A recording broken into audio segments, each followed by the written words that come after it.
दोस्तों नमस्कार। News dot in में आप सभी का बहुत बहुत स्वागत है। मैं हूं आपका दोस्त मयूर जानी।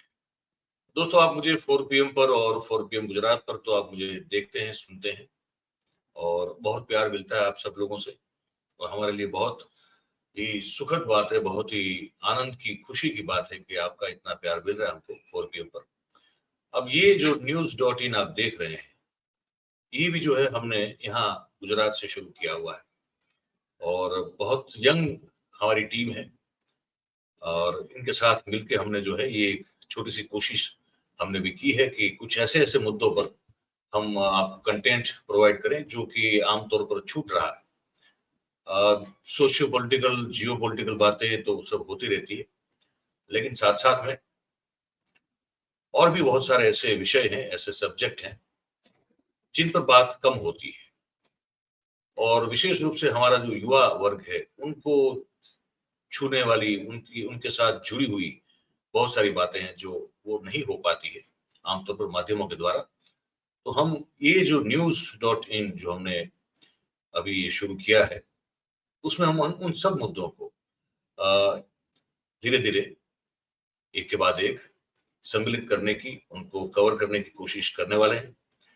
तो बस आप सबका जो है साथ, सहकार और आशीर्वाद और प्यार, मोहब्बत ये सब हमको बहुत, बहुत ढेर सारा चाहिए। आप जितना दें उतना कम होगा। तो ये एक हमारी कोशिश की शुरुआत है। इसमें मैं जो है ऑब्वियसली आपको राजनीतिक और सामाजिक दृष्टिकोण से जो महत्वपूर्ण खबरें हैं, वो देता रहूँगा। लेकिन हमारी एक टीम है, उसका एक छोटा-सा इंट्रोडक्टरी वीडियो भी हम जो है कुछ समय के बाद बनाकर डालने वाले हैं, हमारे सोशल मीडिया जितने भी प्लेटफ़ॉर्म्स हैं सभी पे। वेबसाइट हमारा अभी बन रहा है, तो कुछ दिनों में वो बन जाएगा। वो भी आप फिर उसको उसकी लिंक भी हम डाल देंगे, तो उसको भी आप एक्सप्लोर कर सकते हैं वहाँ जाके। वेबसाइट की जो भाषा रहेगी अभी शुरुआती दौर में वो गुजराती रहेगी और बाकी कार्यक्रम जो हमारे जो सोशल मीडिया प्लेटफ़ॉर्म पे जो कार्यक्रम रहेंगे, यूट्यूब हो या फ़ेसबुक हो या बहुत सारे और हैं, जोश हैं, मौज हैं, फिर वो इंस्टाग्राम है, फिर अब तो बहुत सारे हैं। ये जो बच्चे हमारे हैं यंग, ये बहुत कुछ जानते हैं इसके बारे में। तो वहाँ जो कार्यक्रम वीडियोज़ की जो लैंग्वेज रहेगी वो मिक्स रहेगी। वो हिंदी भी रहेगी, गुजराती भी रहेगी और इंग्लिश भी रहेगी। तो एक जो अभी का जो एक यूथ का जो एक लिंगो है, उसको पकड़ने की कोशिश हम कर रहे हैं इस पूरे माध्यम के सहारे। तो आप सब जो है हमको प्यार दीजिएगा, बस यही एक आपसे अपेक्षा है और रिक्वेस्ट भी है।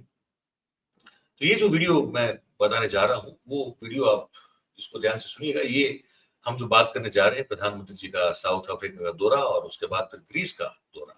ग्रीस में जैसे बताया जा रहा है कि 40 साल के बाद भारत का कोई प्रधानमंत्री जो है वो वहाँ पे मुलाकात की, वहाँ पे गया दौरे पे, तो वो क्यों हुआ? क्या हुआ? इस पर हम बात करने वाले हैं। तो अब मैं जो है बात शुरू करता हूँ। इससे पहले हमारा जो ये नया एक शाहकार है न्यूज़ डॉट इन, इसको जो है आप यूट्यूब और फेसबुक और वो सब जगह पे जाके आप जो है आपसे गुज़ारिश है कि इसको अभी से जो है मैं आपको कह रहा हूँ कि इसकी वहाँ जाके उसको सब्सक्राइब करें, ताकि हम जो कार्यक्रम वीडियोज़ बनाने वाले हैं वो आपको मिलेंगे।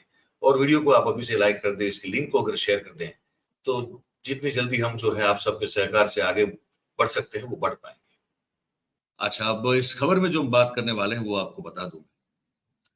वो है हमारे प्रधानमंत्री जी की साउथ अफ्रीका का जो उनका दौरा रहा वो और उसके बाद जो 40 साल के बाद भारत का कोई प्रधानमंत्री ग्रीस में गया, वो जो एक ऐतिहासिक घटना है, वो भी। और साथ-साथ हम आपको एक थोड़ी थोड़ी पुरानी लेकिन आज की स्थिति में बहुत ही सांप्रत एक वीडियो है, एक क्लिप है, वो भी आपको दिखाएँगे। ताकि आपको पता चले आप आम हमारे मतलब जो आम जनता हमारी जो है नागरिक जो है, वो क्या है कि वो जो टेलीविज़न देखते रहते हैं ना वो बड़े भ्रमित हो जाते हैं। वो उस उतना इल्यूज़न जो है, भ्रम जो है पिरसा जा रहा है टेलीविज़न चैनलों पर कि आपको सही मुद्दा और बात क्या है सही, वो आपको पता नहीं चलती। जब राहुल गांधी ने संसद में वो फ़ोटो दिखाकर और फिर सवाल पूछा कि बता दिया जाए कम से कम कि भई हमारे प्रधानमंत्री और गौतम अडानी साहब हैं, इनके बीच का रिश्ता क्या है? वो सब बातें जो हैं वो एक्सपंज कर दी गई मतलब कि संसद के रिकॉर्ड से निकाल दी गई। मेन स्ट्रीम मीडिया ने वो खास आपको कुछ उस तरह का दिखाया नहीं, अखबारों ने ऑब्वियसली उस बारे में इतना कुछ छापा नहीं। तो हमारी जो आम जनता है, उनको पता नहीं है कि किस तरह के घोटाले के बारे में बात हो रही है। तो फिर कांग्रेस को क्या करना पड़ा कि एक इन सब मुद्दों को लेकर एक वीडियो बड़ी और राहुल गांधी ने इसको प्रेजेंट किया। वो आपको दिखाने वाले हैं। लेकिन उससे पहले कि हम शुरू कर दें, अभी से आपसे एक छोटी सी विनती है कि ये जो वीडियो की लिंक है, इसको आप हो सके उतना अभी से शेयर कर ले, तो बात हमारी जो है वो मैक्सिमम लोगों तक पहुंच पाएगी, आप सबकी मदद से, आप सबके सहयोग से। तो ये जरूर करें। अब पहले तस्वीर दिखाते हैं आपको। हमारे प्रधानमंत्री और ब्रिक्स के सब जो जो जो राष्ट्र हैं, उनके जो राष्ट्राध्यक्ष कहें या प्रधानमंत्री कहें या प्रेसिडेंट कहें, जो आप समझ लें, मुखिया लोग सब, तो सब मुखिया लोग जब इकट्ठा हुए और उनके बीच एक अनौपचारिक बैठकर बातचीत होने की बात थी, वो दृश्य दिखाता हूं। वहां पाएंगे कि हमारे प्रधानमंत्री जो है वो थोड़े से जो है वो लॉस्ट दिखाई दे रहे हैं। वो थोड़े कहीं, उनको कुछ शायद, अब क्यों वो थोड़े लॉस्ट क्यों दिखाई दे रहे हैं, उस पर हम जो है एक तार्किक बात कर सकते हैं। पर पहले दृश्य में दिखा दो। ये आप देखिए, ये शी जिनपिंग मिले, उनसे फिर और भी लोगों से मिले। अब हमारे प्रधानमंत्री खड़े हैं वहां पे, ठीक है। बाकी सबसे मिलते हुए शी जिनपिंग जो है फिर अपने आसन की ओर चले गए। हमारे प्रधानमंत्री खड़े हुए हैं, रामफोसा बता रहे हैं कि आप भी बैठ जाइए, इशारा किया लेकिन उनका ध्यान नहीं गया, वो खड़े। वो इसलिए खड़े हैं ऐसा हमको लगता है कि भाई मुख्य आसन पर जो है, मेन जो आसन है, वहां पे शी जिनपिंग बैठे हैं। आप देखिएगा, ये गए और जाके वहां पे बैठ गया। वहां बाजू बगल में एक जगह है। तो मोदी साहब जो है तो असमंजस में दिखाई दे रहे हैं कि कहां बैठे हैं, शी जिनपिंग के साथ बैठ लें या फिर जो है रामफोसा जहां बैठे थे वहां बैठ ले। तो फिर वहां बैठ जाएंगे तो फिर तो वह दरबारी की तरह दिखाई देंगे। तो क्या दिखना क्या ना दिखना, क्योंकि एक ऑप्टिक्स का बहुत बड़ा खेल होता है, हमारे प्रधानमंत्री जी इसको खेलते रहते हैं। तो उसी में जो है वो थोड़े असमंजस में हमको दिखाई दे रहे हैं। और अगर आप देखें तो एक चीज वो आपने नोट की हो, अगर आप कर रहे हैं अभी तो देखिए, उनको थोड़ा ये भी लग रहा है कि यार मैं कुछ भी कर लूं लेकिन अभी भी जो है चीन जो है अभी भी दादा है सबका, और सबसे बड़ा महत्व चीन को ही दिया जा रहा है। तो वो कैसे अब मेरे हिस्से में आ जाए, ये शायद मन में कहीं सोच चल रही हो। ये भी हो सकता है भाई, ये सोच हो तो गलत नहीं है भाई। हमारे देश का प्रधानमंत्री अगर मुख्यासन पर बैठा हो तो उसमें कोई गलत बात तो है ही नहीं। तो ये हमको एक तो पहले वीडियो आपको दिखानी थी, आप इसको देख लिया आपने। अब उसके बाद चले गए ग्रीस। ग्रीस जब गए तो ये कहा गया कि 40 साल के बाद कोई भारत का प्रधानमंत्री जो है वो ग्रीस में गया हुआ है, और व्यापार संबंधों को जो है वो मजबूत करने की और बहुत सारी नई शुरुआत करने की, हमेशा वो होती है नई ऊंचाई, नई ऊर्जा, नया विकास, हर चीज प्रतिदिन हर चीज नई होती है। वो उनके अब मनोविश्व में है, वो क्या कहें हम। तो वही सब था। पर उसके पीछे अब जो एक सोशल मीडिया पे बहुत बहुत जोर शोर से जो ट्रेंड हो रहा है, वायरल हो रहा है, वो मैं आपको एक पोस्ट दिखा रहा हूं। ये पोस्ट आप देखिए। यहां लिखा है कि Adani slave Modi, Modi visits Greece to get port deal done for Adani. Wire को भी यहाँ पे जो है वो चिन्हित किया गया है, वायर की जो खबर है उसको, कि PM Modi historic visit to Greece emphasise strong business agenda. ये एक रिपोर्ट है। और फिर कहा गया है कि Adani is eyeing Greek ports to serve as gateway for Indian exports bound for Europe. ये ग्रीक मीडिया का कहना है, जो कि आपको एक ही ग्राफिक प्लेट में दिखाई दे रहा है। ये बहुत ही वायरल हो रहा है ये। तो हमने कहा आपको ये भी दिखा दें, ठीक है। अब इसके बाद जो मैंने कहा, तो थोड़ी पुरानी वीडियो है लेकिन बहुत सांप्रत है, उसको हम दिखाने जा रहे हैं। वो राहुल गांधी ने उसको रिप्रेजेंट किया है, और स्टेप बाय स्टेप उन्होंने जो आरोप लगाए हैं मोदी साहब और अदानी साहब के रिश्तों को लेकर, जो सवालिया निशान खड़े किए, उसका बहुत ही आसानी से, बहुत सरलता से आम आदमी भी समझ जाए, उस तरह से उसको एक्सप्लेन किया गया है। ये आप देखिए पूरा और ध्यान से सुनिएगा, फिर आपके मन में कोई सवाल अगर उठता है तो वो जो है हमको लिख के भेजिएगा भी जरूर। प्लीज सुन लीजिए आप। राहुल गांधी के हिसाब से ये कोई अमृत काल नहीं चल रहा है, वो कह रहे हैं ये मित्रकाल चल रहा है। तो मित्रकाल में अपने मित्र के लिए जो जो हो सकता है वो करने के लिए हमारे प्रधानमंत्री बिल्कुल आतुर है, ऐसा आरोप राहुल गांधी लगा रहे हैं। तो वो जो पूरा उनका है वो मैं आपको सुनाता हूं, दिखाता भी हूं। ये लीजिए। पार्लियामेंट हाउस में मैंने नरेंद्र मोदी जी और अदानी जी के रिश्ते के बारे में सच्चाई बोली। हिंदुस्तान के धन को किस प्रकार लूटा जा रहा है, ये सच्चाई पार्लियामेंट के रिकॉर्ड से मिटा दी गई। बिना एक्सपीरियंस के कोई भी बिजनेस शुरू करना और उस बिजनेस में देश के सबसे बड़े कॉन्ट्रैक्ट उठा लेना, प्रधानमंत्री जी ये जादू सिर्फ अदानी जी के लिए थी।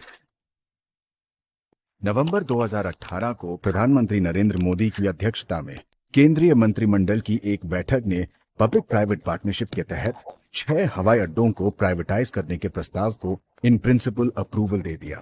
फरवरी 2019 में सरकार के नजदीकी अडानी समूह को पीपीपी मॉडल के तहत लखनऊ, तिरुवनंतपुरम, जयपुर, अहमदाबाद, मैंगलोर और गुवाहाटी में 6 हवाई अड्डों के विकास, संचालन और रखरखाव का कॉन्ट्रैक्ट मिल गया। ये खबर ध्यान देने वाली इसलिए है क्योंकि अडानी समूह के पास हवाई अड्डों के संचालन या प्रबंधन का कोई पिछला अनुभव था ही नहीं। ये कहानी मित्रकाल के कब्जे राज की है। एयरपोर्ट पर कब्जा, पोर्ट पर कब्जा, रोड पर कब्जा, डिफेंस फोर्सेस पर कब्जा, मीडिया पर कब्जा, कोयले पर कब्जा, बिजली पर कब्जा और पूरी तरह भारत सरकार पर कब्जा। पार्लियामेंट हाउस में मैंने सच्चाई बोली। नरेंद्र मोदी जी और अदानी जी के रिश्ते के बारे में सच्चाई बोली। हिंदुस्तान के धन को किस प्रकार लूटा जा रहा है उसके बारे में सबूत देकर मैंने सच्चाई दी। यह सच्चाई पार्लियामेंट के रिकॉर्ड से मिटा दी गई, मेरे रिमार्क्स एक्सपंज कर दिए गए। ये देखिए रिश्ता।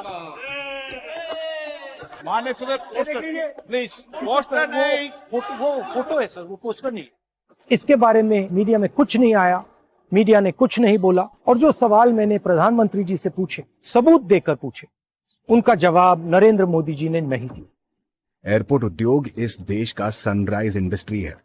हमारी राष्ट्रीय सुरक्षा की दृष्टि से एक बहुत ही महत्वपूर्ण उद्योग है। देश के हवाई अड्डों पर नियंत्रण का अर्थ है देश के संसाधनों के एक बड़े हिस्से पर नियंत्रण।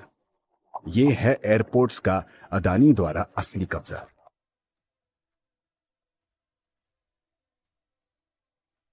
यूपीए सरकार के लिए हवाई अड्डों के निजीकरण का विचार उनके बुनियादी ढांचे और सेवाओं में सुधार के लिए निजी निवेश लाना था, जिससे यात्रियों को बेहतर यात्रा का अनुभव मिले।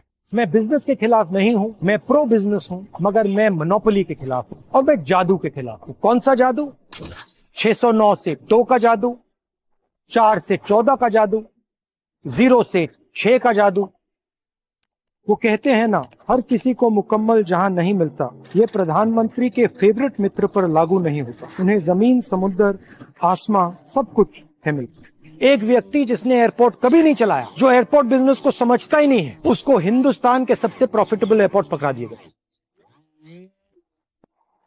सरकार झुक गई और अडानी समूह के पक्ष में नियम बदल दिए गए। कॉन्ट्रैक्ट के लिए बोली लगाने से पहले और बोली लगाने के बाद हवाई अड्डा क्षेत्र में पूर्व अनुभव की आवश्यकता को खत्म कर दिया गया। दूसरा सवाल, एक ही व्यक्ति को 6 एयरपोर्ट्स क्यों दिए गए? नियम था कि एक व्यक्ति को ज्यादा से ज्यादा 2 एयरपोर्ट दिए जाए। ये 6 हवाई अड्डा विकास परियोजनाएं हाईली कैपिटल इंटेंसिव हैं और इसमें प्रोजेक्ट फेलियर्स होने की संभावनाएं भी हैं। और यदि कोई परियोजना विफल होती है तो विफल परियोजनाओं को लेने के लिए अन्य सक्षम बोलीदाता उपलब्ध होने चाहिए। एक और सवाल, जब यह निर्णय लिया गया, airport authority of India, union, finance ministry और नीति आयोग सब ने ऑब्जेक्ट किया और कहा कि यह निर्णय गलत है। इनके ऑब्जेक्शन को किसने ओवरटर्न किया और क्यों? जो कंसेशन 30 साल का था उसे 50 साल का क्यों किया गया? और जो रेवेन्यू मॉडल था उसको क्यों बदला और किसने बदला? आखिरी जादू, मुंबई एयरपोर्ट, हिंदुस्तान के एयरपोर्ट्स के सोने की चिड़िया। मुंबई एयरपोर्ट के ऑपरेटर पर एजेंसीज का दबाव, सीबीआई, ईडी, और जैसे ही मुंबई एयरपोर्ट्स के ऑपरेटर अदानी जी को एयरपोर्ट ट्रांसफर करते हैं, वैसे ही एजेंसीज उनको क्लीन चिट दे देती। मैंने ये सारे मुद्दे उठाए और ये सुनिए नरेंद्र मोदी जी का जवाब। तुम्हारे पांव के नीचे कोई जमीन नहीं। कमाल ये है कि फिर भी तुम्हें यकीन नहीं। प्रधानमंत्री जी ने शायद दुष्यंत जी की कविता की अगली 2 पंक्तियां नहीं पढ़ी। मैं बेपनाह अंधेरों को सुबह कैसे कहूँ, मैं इन नजारों का अंधा तमाशबीन नहीं। सच्चाई बोलना, सच्चाई का सामना करना हमारे देश की हिस्ट्री, हमारे देश का इतिहास। पार्लियामेंट हाउस में मैंने नरेंद्र मोदी जी और अदानी जी के रिश्ते के बारे में सच्चाई बोली। तो ये पूरी बात जो है वो उस समय कही थी राहुल गांधी ने, पर क्योंकि हमने देखा, हम देख रहे हैं, बहुत सारी कमेंट्स हम देख रहे हैं, हमारे कार्यक्रम में भी देख रहे हैं, जब मौका मिलता है तो 4 PM के अन्य कार्यक्रम भी हम जो है उस पर कमेंट जो आती है वो भी हम देखने की कोशिश करते हैं। तो हमको जो लग रहा है वो ये है, और मैं ये बात कर रहा हूँ उन लोगों की जो बेसिकली अभी भी जो है उनको वो चश्मा लगा हुआ है भक्ति का। हमारे कुछ मित्र हमको ये कहते हैं कि मयूर भाई छोड़िए, अब जो लोग नहीं समझना चाहते हैं, बात सच को सुनना ही नहीं चाहते हैं, तो आप कहाँ दीवार से सर फोड़ रहे हैं। हमने कहा नहीं, वो भी हमारे भाई हैं, वो भी हमारी बहनें हैं। और देखिए, आप जब सच बोलते हैं तो जिनको सुनना नहीं उनको बहुत कड़वा लगता है। तो कड़वाहट जो है वो जब वो जबान को छूती है तो फिर वो उससे वो जो बाहर जो शब्द निकलते हैं वो भी उसी तरह के होते हैं लोगों के। हमको उससे कोई आपत्ति नहीं है। हम जो भी कमेंट करते हैं, जो अभी भी भक्ति में लीन है, हम तो उन तक भी पहुंचना चाहते हैं। वो अपने संस्कारों का प्रदर्शन करते हुए बहुत कुछ लिख भी देते हैं कई बार, ठीक है, वो उनकी मर्जी है, लेकिन वो भी इस देश के, हमारे ही देश के, हमारे ही भाई बहन है, नागरिक हैं। हो सकता है शायद उनको जो है अपना भला ना दिखता हो, लेकिन सच बताना, उन तक पहुंचाना और उनके कान से होता हुआ दिमाग तक पहुंचे, ये कोशिश करना तो हमारा काम है, तो वो हम करते रहते हैं। और फिर से एक बार कह रहे हैं, राहुल गांधी से हमको कोई ना रिश्ता है, ना कोई प्यार है, ना नरेंद्र भाई से या भारतीय जनता पार्टी से हमारी कोई निजी दुश्मनी है। कुछ लोग ये कहते हैं, तो हम फिर से स्पष्ट कर दें, नहीं, हम है, हमारा जो काम है वो है पत्रकारिता, हम पत्रकार हैं। पिछले 2 दशक से भी ज्यादा समय से यही काम कर रहे हैं। और पत्रकार का काम क्या होता है? जो भी सत्ता में बैठा होता है, उसमें अगर वो कहीं गड़बड़ी कर रहा है तो उसे सवाल पूछना और उससे जवाब मांगना, जनहित में, देश की जनता के हित में, देश हित में, देश के खुद के हित में, यही काम हमारा होता है। तो राहुल गांधी का जो ये वीडियो हमने दिखाया, तो इसलिए दिखाया क्योंकि वो जो सवाल हैं सब, वो बहुत ही वैलिड और वाजिब है। सवाल कहीं गलत नहीं है। उस सवाल का जवाब मिलना बहुत जरूरी है। देश को, देश की जनता को ये सब सवाल का जवाब मिलना बहुत जरूरी है। जब वो नहीं मिलता है तब सवाल पूछना और जो है और जोर से सवाल पूछने का मन होता है, क्योंकि यही पत्रकारिता होती है। सत्ता में बैठे हुए लोगों की वाहवाही करना, चापलूसी करना, उनके चरण जो है वो जो कहते हैं ना कि वो पानी धो के जो है वो पानी पी जाना, वो सब काम पत्रकार नहीं करता। वो लोग जो है वो चमचे लोग और चाटुकार लोग करते हैं, वो पत्रकार तो नहीं होता। और हम पत्रकार तो कर रहे हैं। हमारा काम सत्ता में जो भी बैठे, मान लीजिए कल परसों कभी भी कोई दूसरी पार्टी सत्ता में बैठ गई, मान लीजिए कि ये जो इंडिया अलायंस है वो सत्ता में आ गई फॉर एग्जाम्पल, तो उनसे भी हम वैसे ही सवाल करेंगे, क्योंकि यूपीए जब था तब भी हम ऐसे सवाल करते थे। तो सवाल तब भी करते थे, सवाल अभी भी कर रहे हैं, सवाल कल भी करेंगे। जो भी सत्ता में बैठा होगा उससे सवाल पूछा जाएगा, जहां कुछ गलत या गड़बड़ दिखाई दे रही है वहां पे। तो ये एक धर्म है हमारा, वो हम निभाते हैं। तो इसको बहुत पर्सनली मत लीजिए, बहुत भक्तजन जो है पर्सनली लेते हैं इस चीज को तो न लीजिए, क्योंकि आपको वो गोदी मीडिया की, फ्लोरोसेंट मीडिया की आदत पड़ चुकी है, पर वो पत्रकारिता नहीं है। ये जो हम कर रहे हैं, हम लोग कुछ लोग जो मिलकर कर रहे हैं, और हमारे जैसे मतलब जो भी इंडिपेंडेंट जर्नलिज्म अभी कर रहे हैं, वो मुझे लगता है कि वो धर्म निभाने की कोशिश में लगे हुए हैं जो हमारा है बतौर पत्रकार। इसको समझने की कोशिश कीजिएगा। तो यही बताना था आपको। बस अब आपको क्या लगता है इस कार्यक्रम को देखते हुए, जो हमने दिखाया, पूरा जानकारी जो दी, तो नीचे हमारा जो है वो कमेंट बॉक्स है, तो कमेंट बॉक्स में आप लिख के हमको बताइए अपनी राय जो भी हो। और बात अगर आपको हमारी अच्छी और सच्ची लगती हो, पसंद आ रही हो, तो फिर इस वीडियो को लाइक जरूर करें, इसकी लिंक को हो सके उतना शेयर करें, ताकि बहुत और भी लोग तक जो है वो हमारी बात पहुंच जाए। और हमारी चैनल को आप सब्सक्राइब करें और अपने आसपास के लोगों से करवाएं। आप सब इस कार्यक्रम में हमारे साथ जुड़े हैं, आप सबका बहुत बहुत धन्यवाद करते हैं। Thank you very much. नमस्कार।